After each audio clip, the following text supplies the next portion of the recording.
right, we are live again because we just had a sort of significant experience for lunch. And how do we want to approach that? Was it a burger?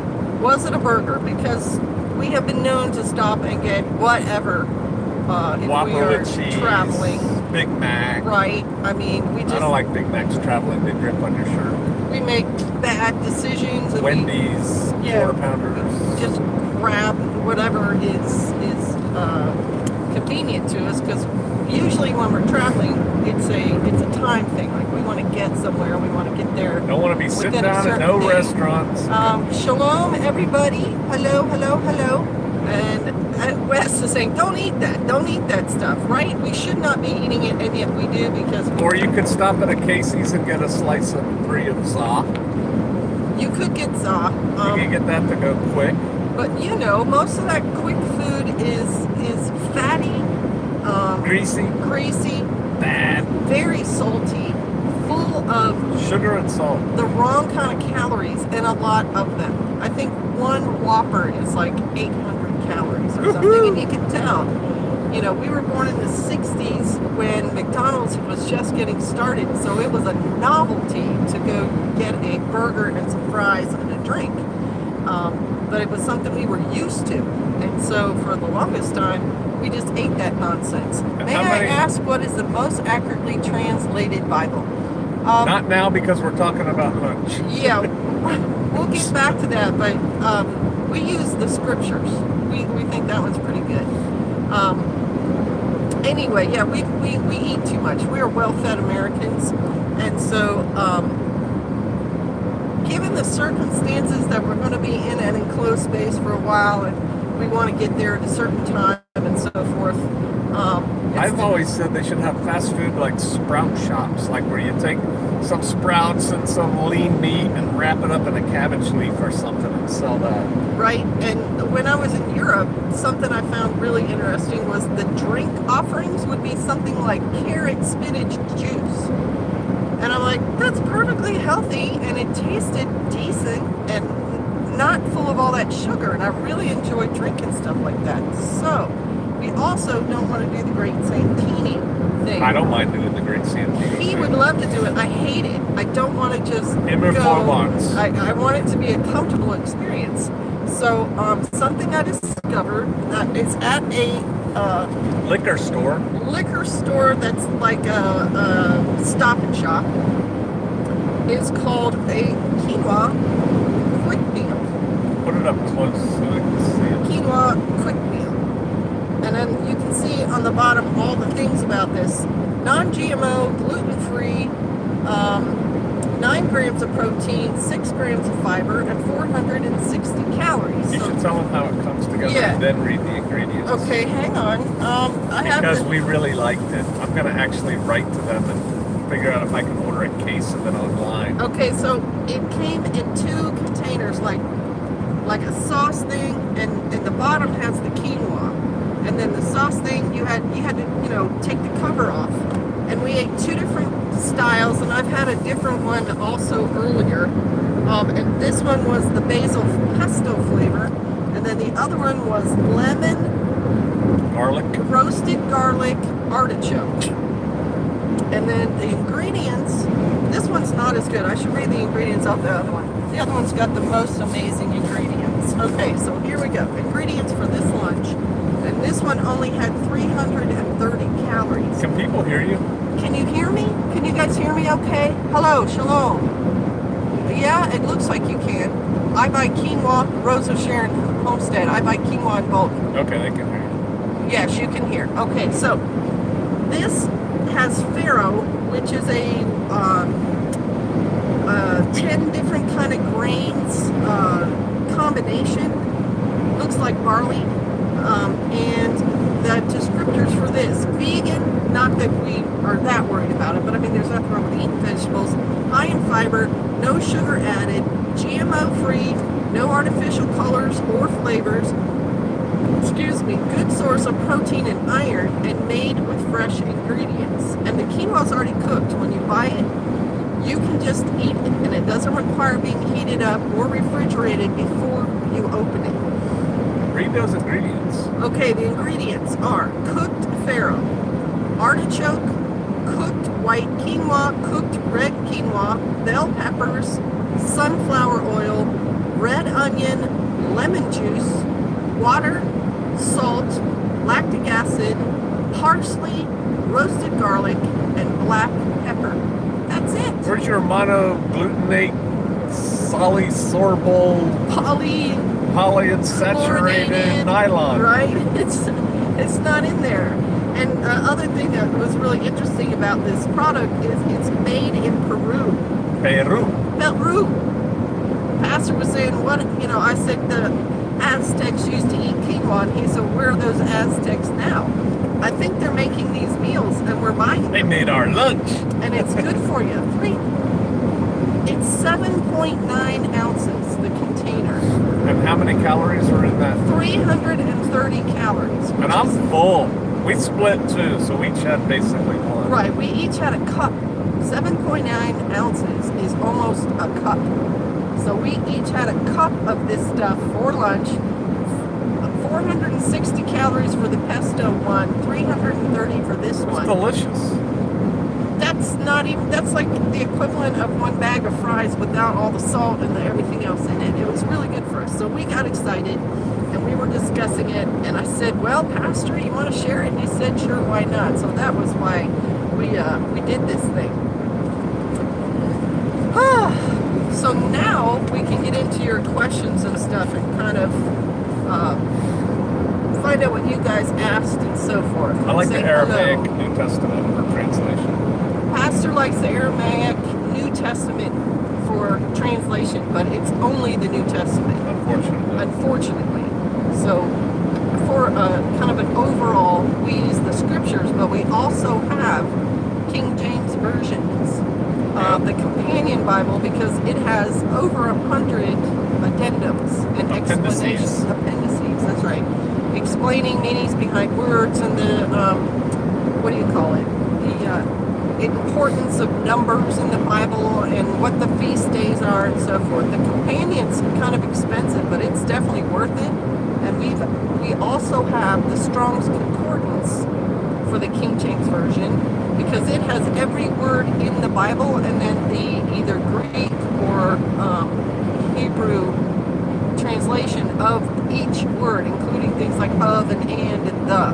So that's what we use for our... And the scriptures comes from South Africa. Yeah, the scriptures comes from South Africa. And something I found really interesting about that, I'm reading a book called The Covenant by James Michener. And Michener it's not a non-fiction book, but what he does is he takes a lot of facts and then he, puts characters in it. Historical fiction. Yeah, it's like historical fiction, but there's a lot of accuracy to what he has in there. And the Boers, the Dutch immigrants... Farmers. Boer's a farmer, right? Oh, I forget exactly. I think it means farmer. Yeah, farmer. But the people who showed up originally, who were sent there from Holland, who became the Boers, and then part of the stock of people who made South Africa and Rhodesia and Natal and a bunch of other of the South African countries, were Old Testament followers, which I found really interesting. Like their church, which was called the Dutch something church. Wasn't it Reformed? Yeah, Dutch Reformed Church. Wasn't that big into the New Testament, and for what especially saw strange land and wanderers, and so they pretty much stuck to the Old Testament for a long time.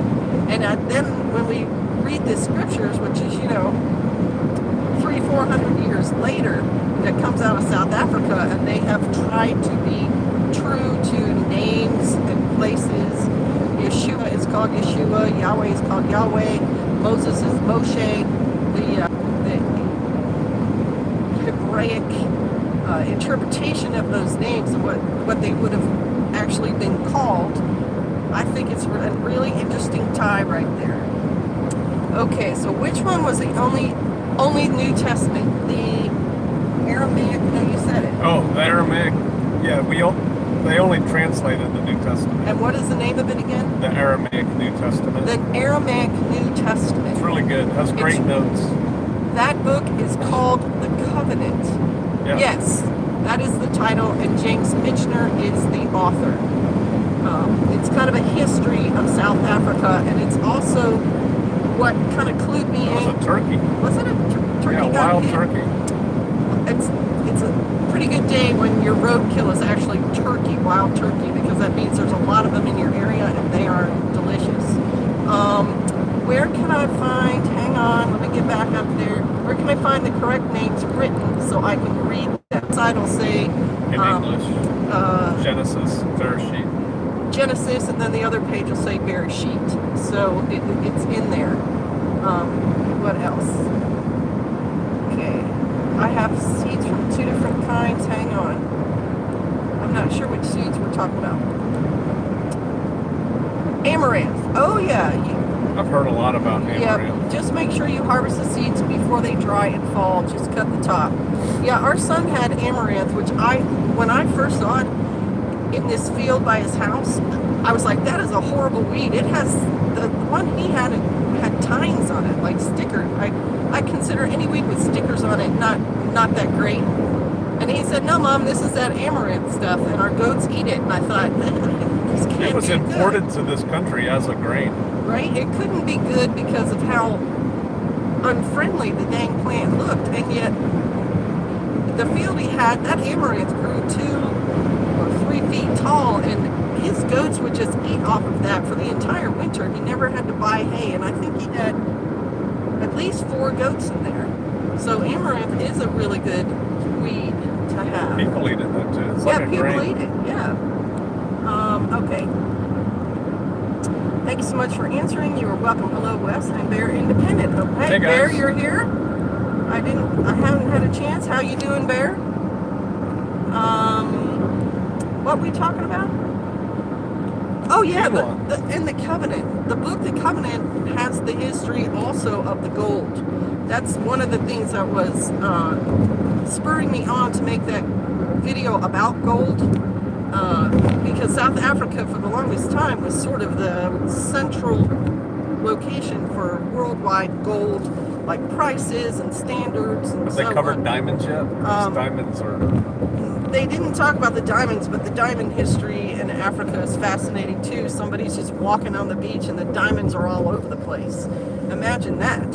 Yeah. So can I address that? Yeah, absolutely. So the story I heard was that before South Africa, if you will, a lot of the monarchs of the world, much of their wealth, not all of it certainly, but much of their wealth was in the crown jewels. You know, the crown and the mace and the necklaces and all that stuff that they had. And they had diamonds, but at the time, all of the diamonds were from India. And Indian diamonds were evidently cloudy. They weren't very clear. They're still rare, so they were very valuable. And a lot of work had to go into mining them. And then, South Africa, settlers get there. Some dude's walking on the beach, and there are diamonds laying on the beach. And the quality, that's going to fall. The quality was much better than the Indian diamonds.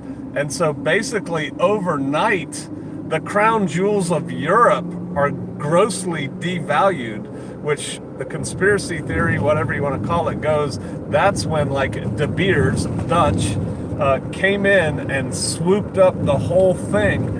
And diamonds are horribly overpriced today. And somebody told me one time who was in the trade that if you found a diamond mine in your backyard, you would have 2 choices. You would sell it to De Beers or you would die, even today. So there's that.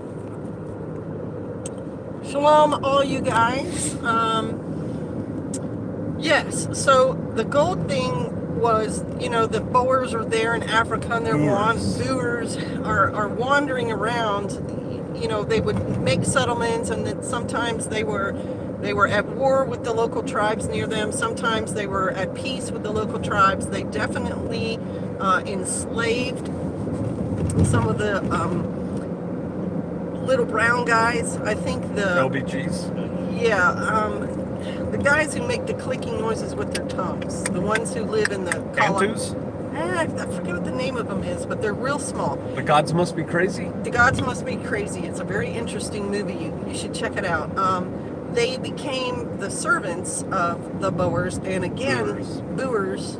The Boers read in the Old Testament about how, you know, lesser tribes would become slaves to the Israelites, and they really pictured themselves as Israelites. To me, that's very interesting because I didn't know that much about South Africans. And Dutch too. They were a bit racist. Anyway, they would travel around and they would have to get moved, and so they pictured themselves as being like the Israelites leaving Egypt and wandering around the desert for so many years, and then finding a place to settle and staying there for a while and putting down their roots and whatnot, and then the British show up, and there's a whole thing there where the British just want to take over everything. Dutch farmers who are in Africa. Oh, there we are. We're back. Okay, we lost service. We were in a no service area. We're traveling in the outback. The food truckers are the ones who would start the move. Like if things got bad wherever the Boers were politically, they would be the ones who go, ooh, all the elk are out. Ooh, they got 6 or 7. Elk farm. We drive by it every time we go to our other property. And I looked into having elk in Arkansas, and they don't do that. Because I was all excited about having an elk farm. I was like, oh, meat, big animals and stuff.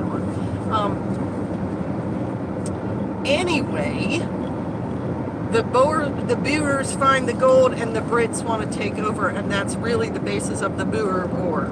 And Cecil Rhodes wanted the entire continent to become just another part of the British Empire. That's how Rhodesia was started. All very fascinating. So that was, what was that? Why did we bring that up? I don't know. We were talking about quinoa. Right, King James Michener, South Africa. Anyway, there we go. Let's see what else. Is the price of spices going up yet? You tell me. I don't know, but we have a lot of spices, and we grow a lot of spices, and we bought a bunch of turmeric, which we mentioned last night. So, yeah, spices make the world go round. There's a lot of money in spices. Spices are an easy thing to buy a couple bottles every time you go shopping and just start tossing them in a bucket. And then before you know it, you're going to have a couple buckets full of spices, which is sure going to make your... Here we are. We lost service again. Hey, Wee Tree Bonsai. I just bought a Russian turmeric plant to put in my herb because you're smart. Food prices are here in Georgia 10 to 20 cents since last weekend went up. Wow. The other thing about spices is like Dollar General and stores like that will have spices on sale sort of at the beginning of a season or the end of a season. Like at the end of winter or the end of fall. Sometimes you can get a thing of spice for $1, which is definitely worth it. Hello, finishing lunch. That's Palmetto Paratrooper.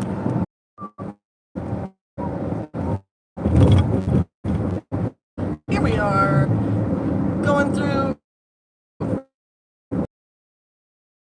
rural areas and losing service all the time. Why?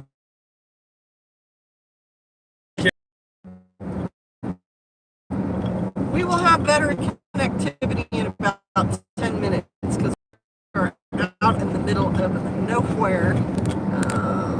We were talking about Wi-Fi and how we hate cell phone towers.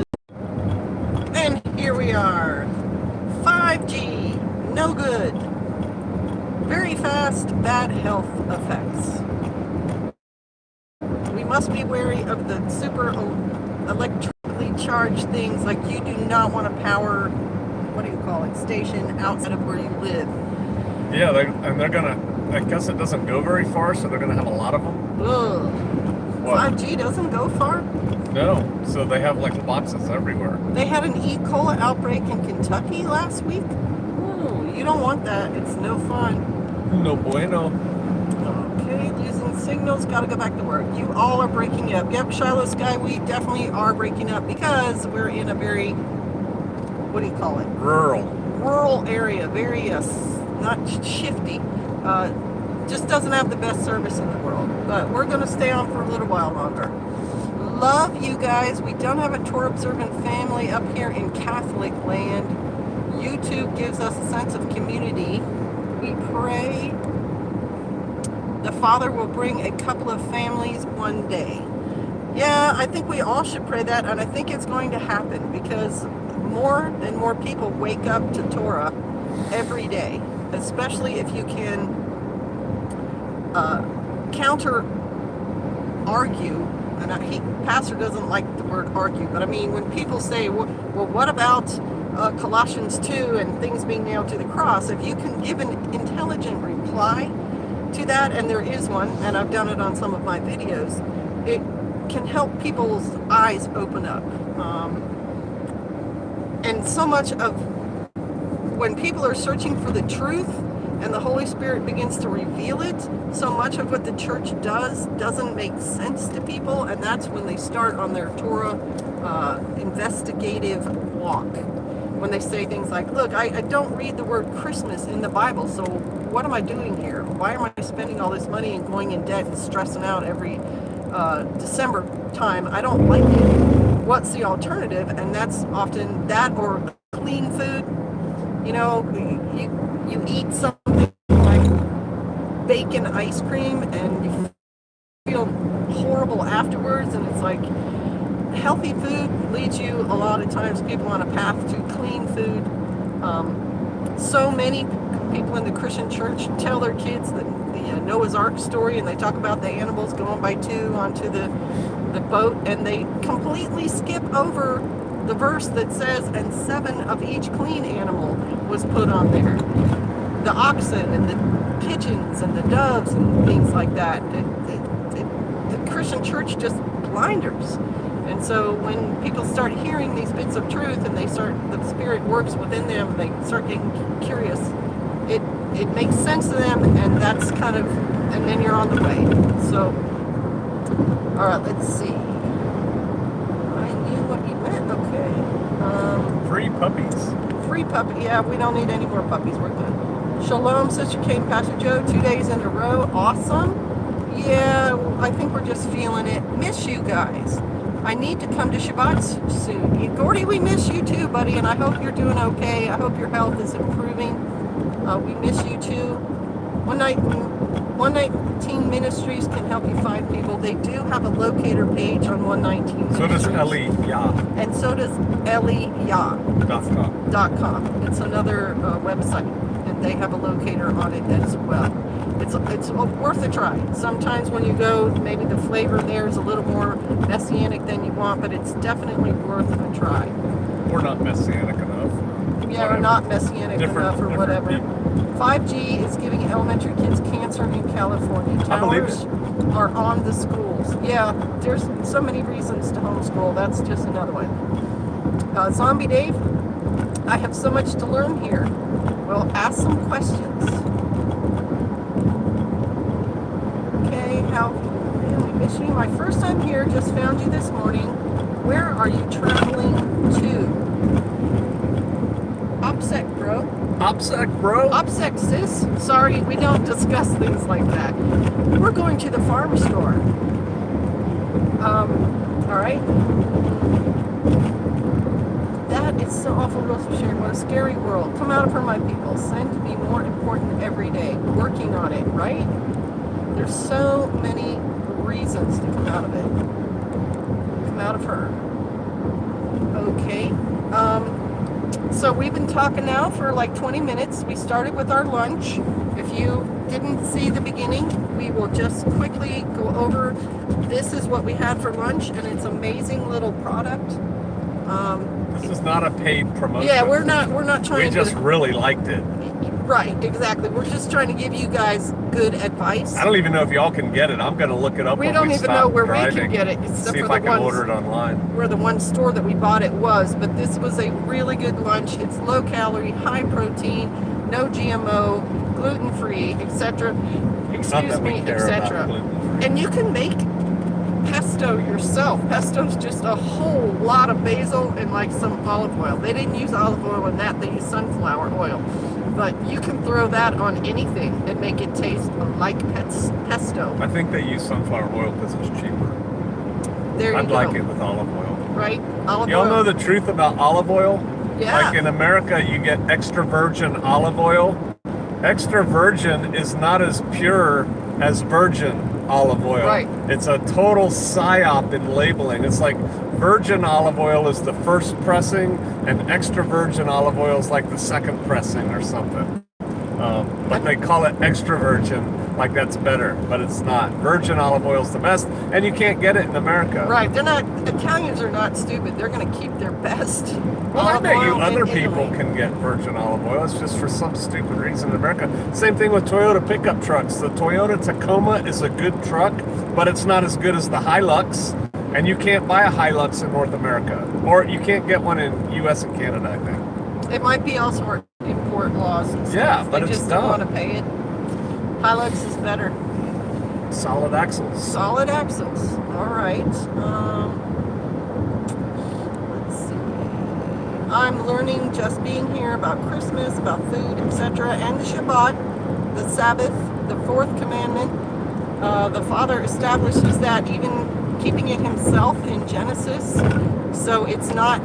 You'll see places where people will argue that that's the Mosaic law, meaning it's given by Moses, but Moses doesn't make the laws up. Yahweh gives Moses these laws, and he is supposed to pass them on to the Israelites, who are his people.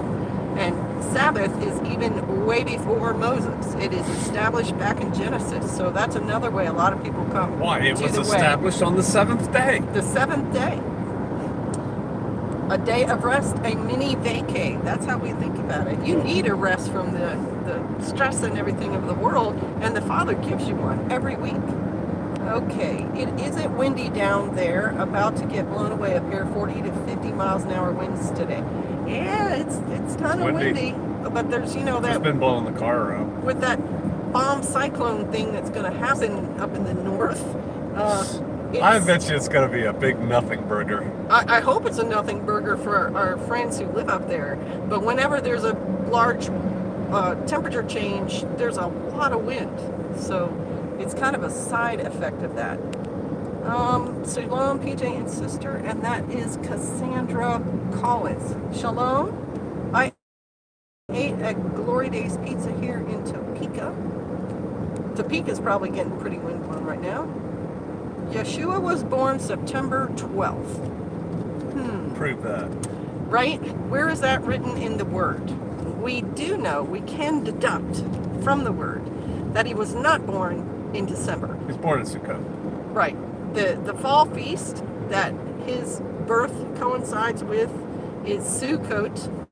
And by the shepherds having their sheep out in the fields, that it is not winter time, because at winter time the shepherds would bring the sheep in from the fields and have them stabled somewhere. And everyone is going to Jerusalem to be taxed, right?